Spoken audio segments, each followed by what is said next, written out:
Hey everybody, welcome back to Sparks Fire and Baling Wire. The camshaft came back from the regrinder last Wednesday. It was.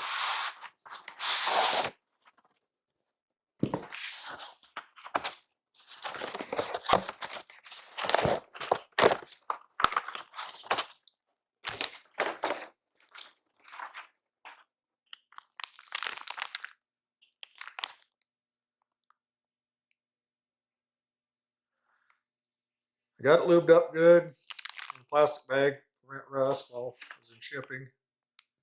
Sent a little thing of cam lube along with it. And my cam card. Not going to show you that. Maybe never going to show you that.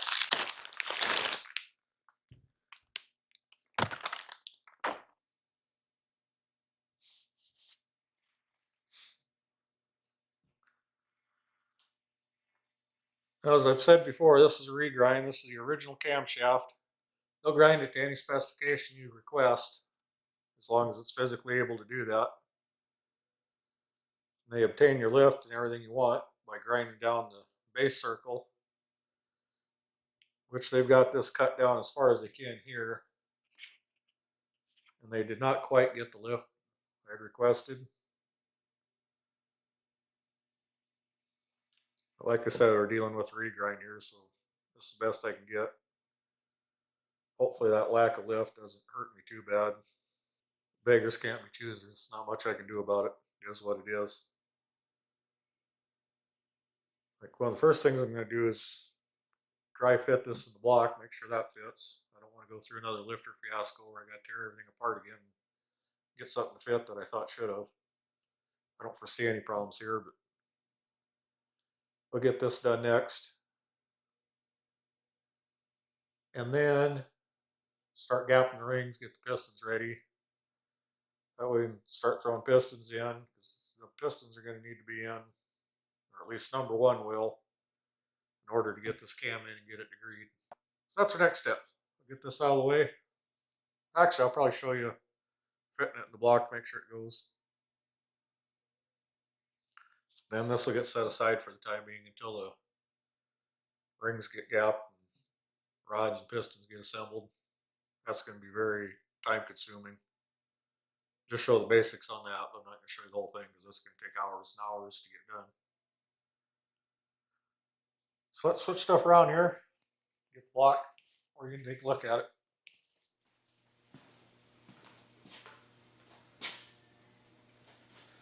Put some of this supplied cam lube on the bearing races, journals, whatever you want to call it. I don't know what this stuff is. It's kind of like a thick grease almost.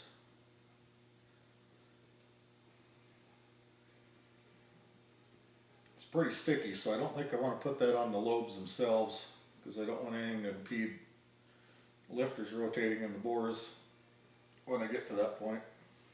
Also cleaned out good the second and fourth bearing. It's what supplies oils up to the rockers. So this one here will line up. Oil will come up to there for this side, and back here on the passenger side.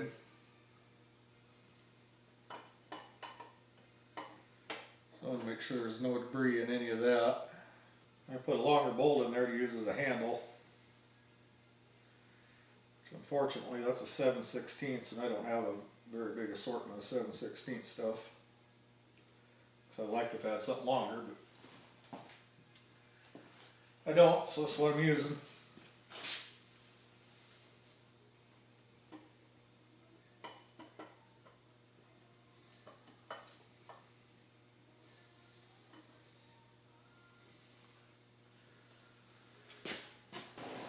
Just making sure the cam rotates freely here.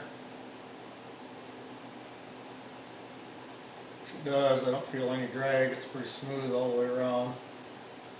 Next thing to do will be to get the plate bolted on here that holds the cam in place. This plate just goes on with these 4 bolts.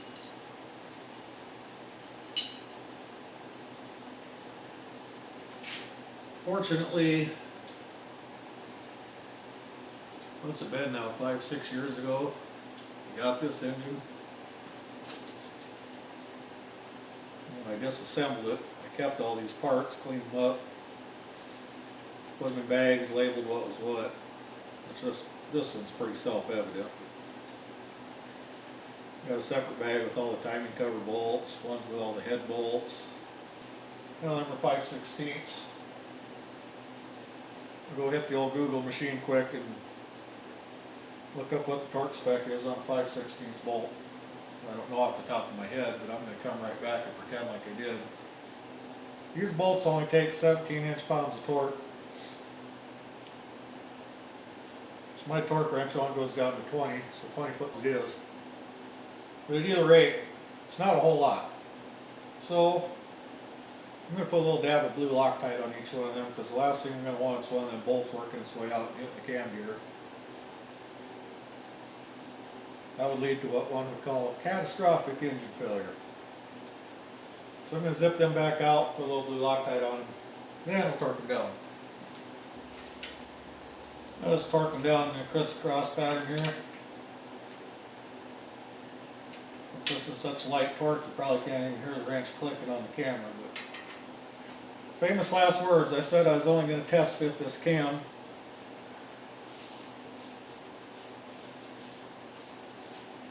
And here it is installed. And there's no up and downies in the holes yet. Hopefully this doesn't come back to bite me too, like the lifter's deal did.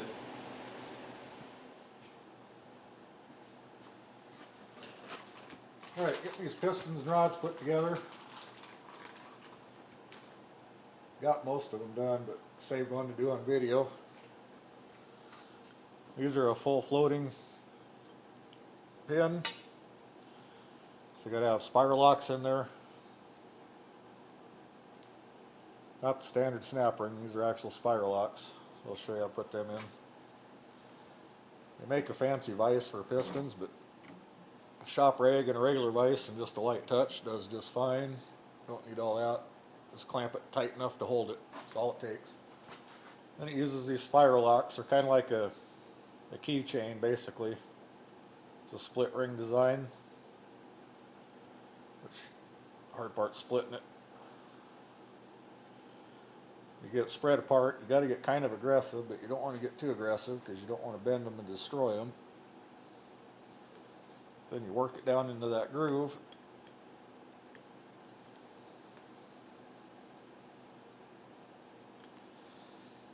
And it takes some practice to get to. And then once they're in there, you can hear it snap. I don't know if that picked up on the mic or not. You get that in there, it's good to go. Like I said, I had 7 of them done already. Got them all done. I got to looking at the big pile of spiral locks I had left over and realized it takes 2 per side. So I had to go back and go through all these 7 and add an extra one in.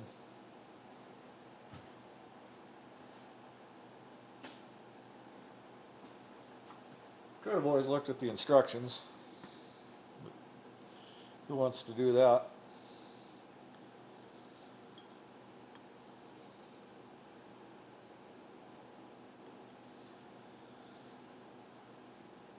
So I'll get the second one in this side, and then just make sure it's seated in there good. That one is. So that one's ready to go on the rod now. So I'll move the camera over. We'll get that done.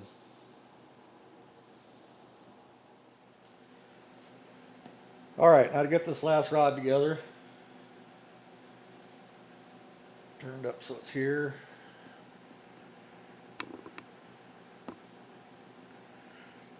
Here, hopefully you can see that better. Like most engines, you got 2 rods for every crank journal. You can see how it's offset down there.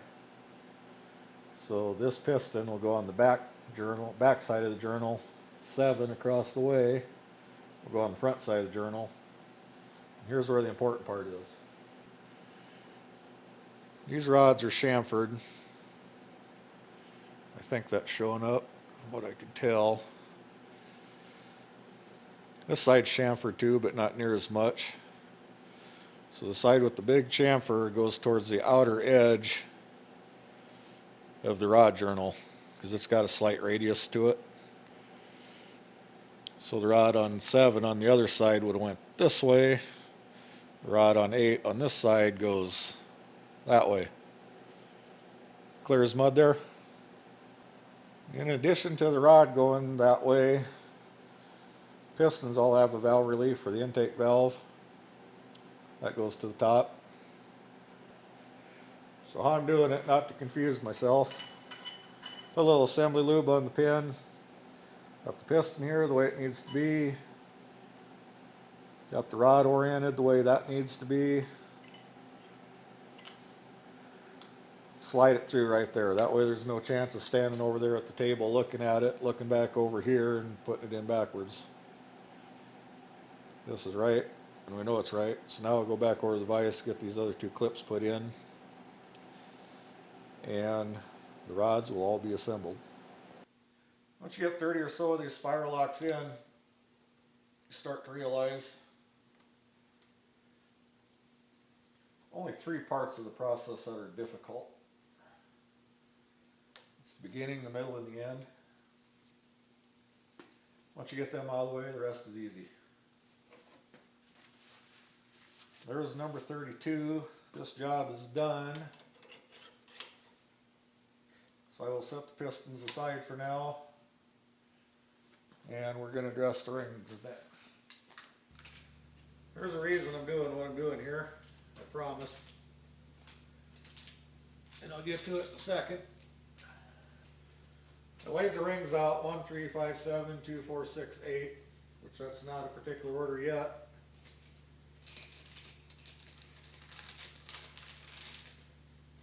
But those of you that have watched all my videos, which I don't know why some of you do, but whatever, if you do, you do. I did a short a while back. I checked out some rings, and standard rule of thumb for ring gaps is 4/1000ths of an inch a gap per 1 inch of bore. So I looked at the instructions, verified that was correct. Non-boosted application. If you're boosted, you run a little more. But I checked this and one other set, and both of them, the smallest gap was 18/1000ths. So I called the manufacturer, told my case, and buy piston rings from these people. They got a job number on them. They're specific to your engine. They were built to the specs that, in this case, the machine shop gave them. I didn't order the pistons, the machine shop did. But they told me to go ahead and look at them instructions one more time and read all of them. The part where it says an extra 2/1000ths for this, the thin ring land on this piston. So the 16 that I needed plus 2, 18/1000ths. Then your second ring is always going to be bigger, because any combustion gases that blow past the first ring, you definitely want them getting past the second ring, because otherwise they'll build pressure between there and they'll start fluttering. That's the best term for it. You don't want that to happen. But anyway, I'm going to lay out every one of these and start gapping them. Make sure they're 18. My unknown yet is the second. And the 2 sets I measured, as I want to say, it's like 22/1000ths. I don't remember if I seen anything bigger than that. 22 is excessive to me, but they said that's fine. They actually recommended 26, which that's 8/1000ths more than the top.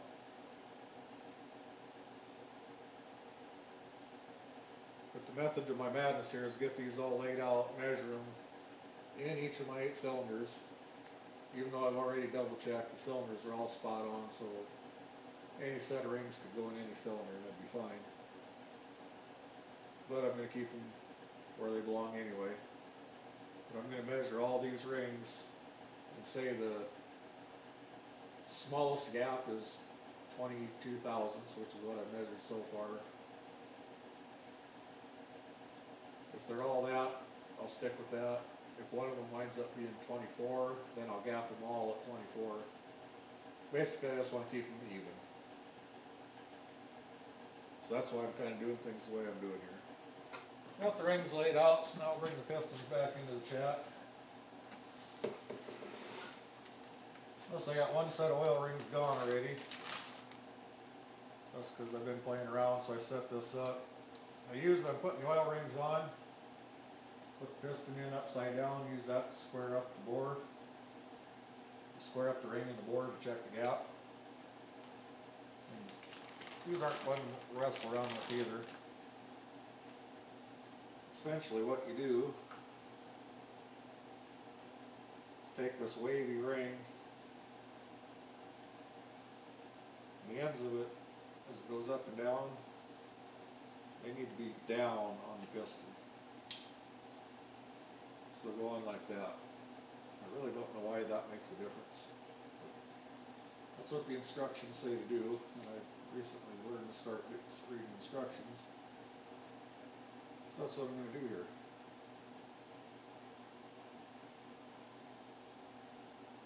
And these can go on. I'm not even sure what these are called. Just kind of roll them around in. Pick the end up, try not so you're not scratching on the side of the piston. You also want to rotate these gaps so none of them line up. Now, as I stated earlier, number one cylinder here, number one ring as it's laid out. I'm just going to take the piston upside down, push it into that oil control rings against the block. That tells me everything's nice and square in there.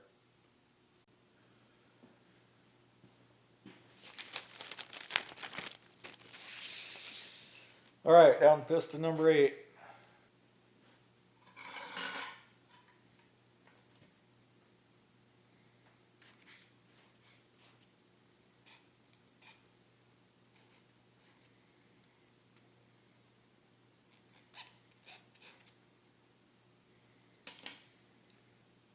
I make a little mark on my grinder. I get a ring on there. You want to always grind them as square as can be, so I get it good and square. Then I just take my marker and mark out what's square on it. And I found with mine, everybody's going to be different, so don't go by this, but with mine and the pressure I put against it, one crank usually is about 1/1000th of an inch. Yours may be more or less. This is only the second engine this thing's ever been through, so it's almost new yet. You know, as it gets wore out, it might take at least 2 turns, maybe 3 to get 1/1000th of an inch off. And you always want to file your burr off. If you have to grind more than once, always grind the same end. Well, you don't have to, but they advise always staying on the same end. That helps keep it as square as could be. The rings a lot of time have a little dot or a mark on them, then go to the top. If not, you can look for a chamfer on the ring. On the second ring, if there's a chamfer on the inside, that goes down. In this case, I got the chamfer and the dot. Stagger the gaps as usual. There's the dot. And the top ring also has an inside chamfer. And on the top ring, that chamfer always goes up instead of down. Just the opposite of the second. And you don't want to expand them any more than you have to, just enough to get them in the groove.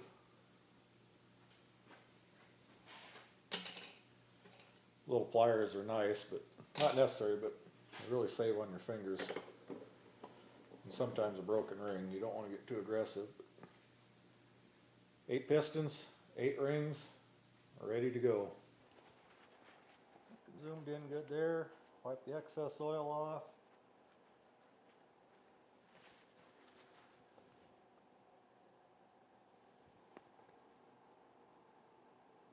Piece of the plastic gauge on there, I'm sure everybody's familiar with that.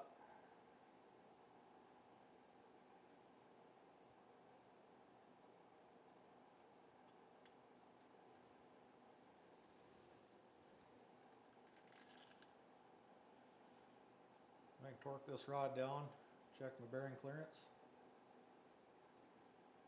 If everything's good, move on to the next one. Be repeated 7 more times.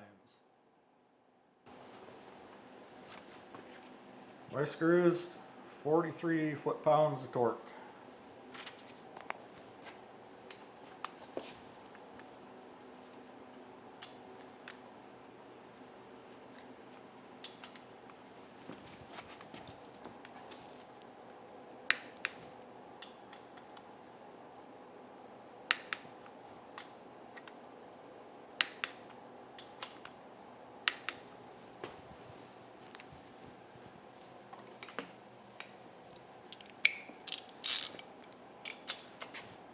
Okay, there's torque down to 43 pounds. Now go ahead and crack them back loose. Get that cap off. Check what my bearing clearance is. Wasn't terrible. Not as bad as I thought it'd be.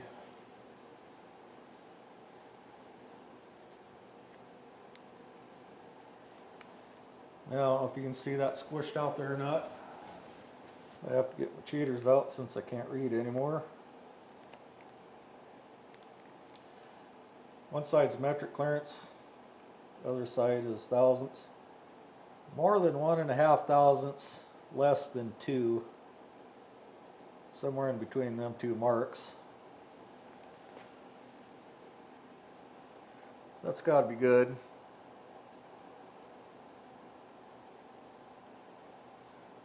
This stuff kind of sticks on there when you squish it. So you take a thumbnail.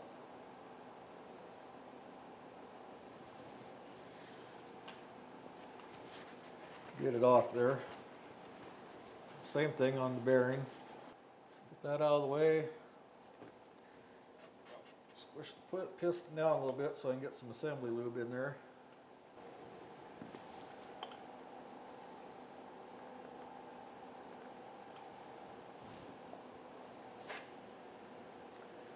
Nothing pretty about this.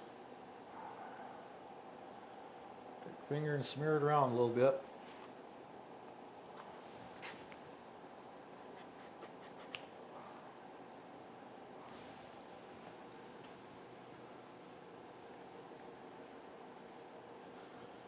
Same thing on the cap.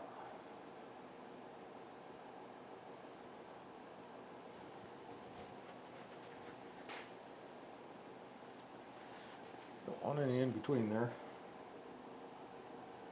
Cap on for one final time.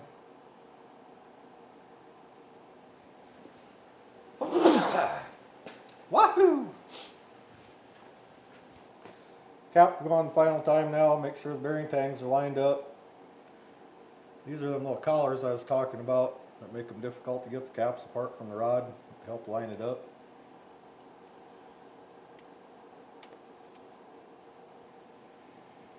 These rod bolts use that same greasy ARP assembly lube.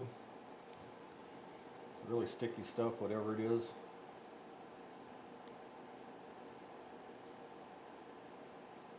I didn't worry about that just for checking bearing clearance, but for my final torque, I am going to use it.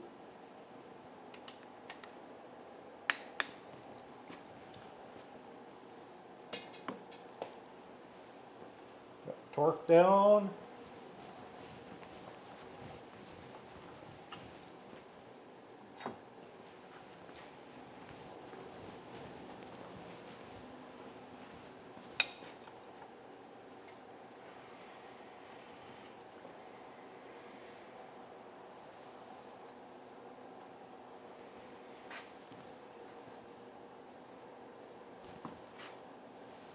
Everything clears good. Something else I have to pay attention to.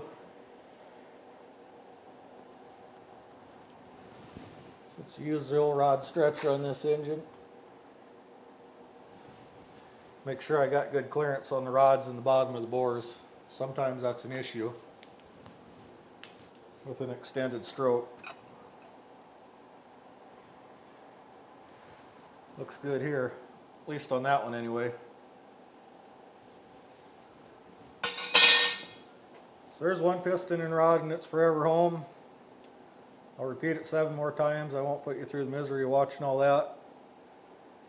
That'll bring you back when I'm done. Alright, rods and pistons are all in.